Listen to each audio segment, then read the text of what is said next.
Edgar Pereira. Bendiciones, hermanos. Mi pregunta es, ¿quién tradujo la Biblia y quién juntó los pergaminos? Es algo que el padre Luis Toro más aprieta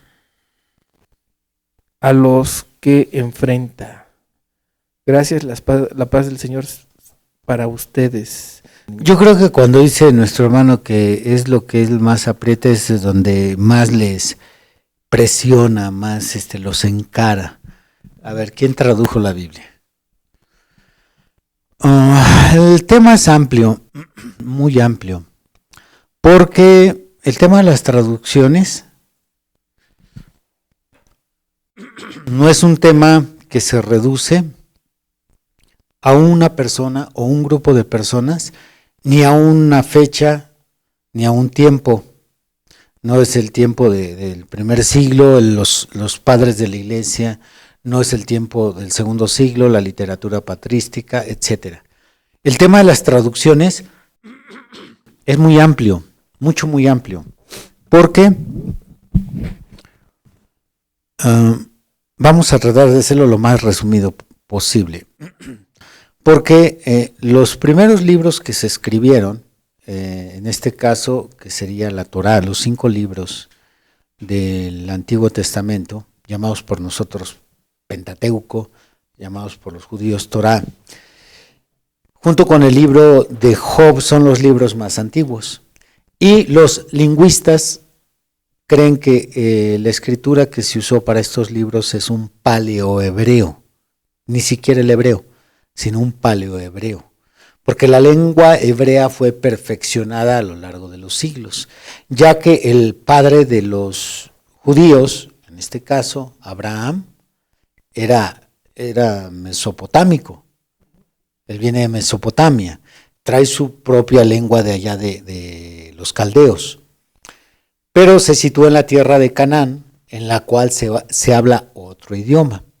Entonces, los primeros libros se escriben en un paleohebreo, libros después que en la medida que avanzaba el tiempo y se perfeccionó el hebreo que se conoce como hebreo antiguo, tuvieron que ser transcritos y traducidos al mismo tiempo. Después, en la medida que se van escribiendo más libros, llega un momento en que les alcanza a la nación de Israel sus pecados, son llevados cautivos a Babilonia, y ahí están 2 generaciones. Casi 2, porque una generación es de 40 años, están 70 años, y el pueblo de Israel en esas 2 generaciones empieza a perder su lenguaje, su dialecto. Los niños que crecen en Babilonia aprenden también el lenguaje de los babilonios. La segunda generación lo mismo. Entonces ellos comienzan a hablar el lenguaje caldeo y el hebreo empieza a desaparecer gradualmente. Entonces, tuvieron que hacer unas traducciones de los libros que ya existían en ese tiempo, escritos en hebreo, y se traducen al lenguaje caldeo. Y se llaman los Targumim. El Targum es una versión que fue traducida del lenguaje hebreo al lenguaje caldeo. Después llega Alejandro Magno, quien establece el idioma griego como una lengua universal.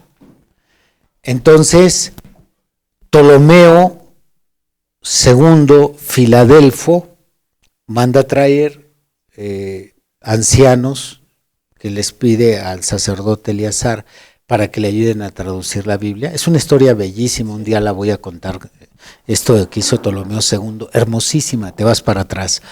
Entonces se traducen los libros del hebreo al griego y esa traducción se llama la Septuaginta o Septuaginta, la versión de los 70.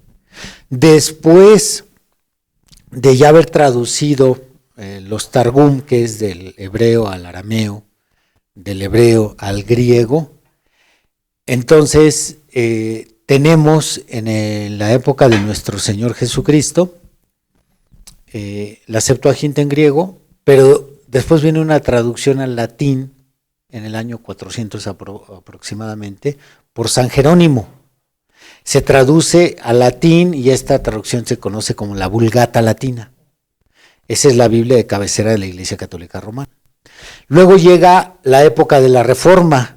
En el siglo XIV empiezan a surgir muchas traducciones al castellano, al alemán, al italiano, al inglés la versión de William Tyndale, al alemán la versión de Martín Lutero, al castellano la versión del Oso de Casiodoro de Reina, y entonces la de Pedro Valdés, y wow, te dices tú, entonces son traducciones.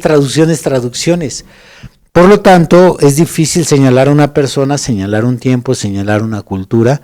Esta traducción ha sido labor de todo el mundo y diferentes épocas y diferentes concesiones, agrupaciones, hombres, porque también hubo traducciones en grupo.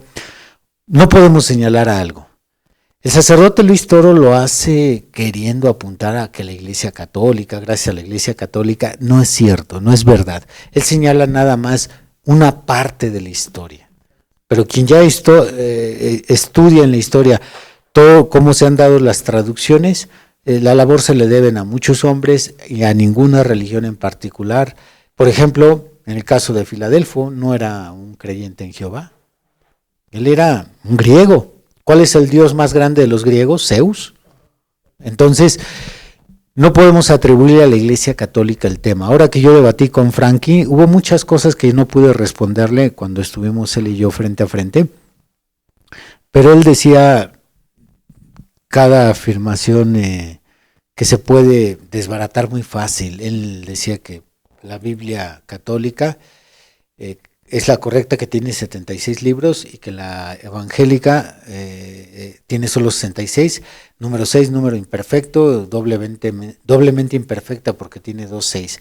Sacan razonamientos súper absurdos. No tuve oportunidad de responder eso, pero la lógica a veces te lleva a detectar sus errores de sacar estas conclusiones. Si nuestra Biblia evangélica es imperfecta porque solo tiene 66, es interesante ver que la de ellos tiene los mismos 66 que la nuestra, nada más le faltan 7. Entonces, si la mía es imperfecta por esos 66, también la de él es imperfecta, porque también tiene 66. Aquí el argumento tendría sentido si él hablara de la carencia de 7 y no de los 66 que tiene.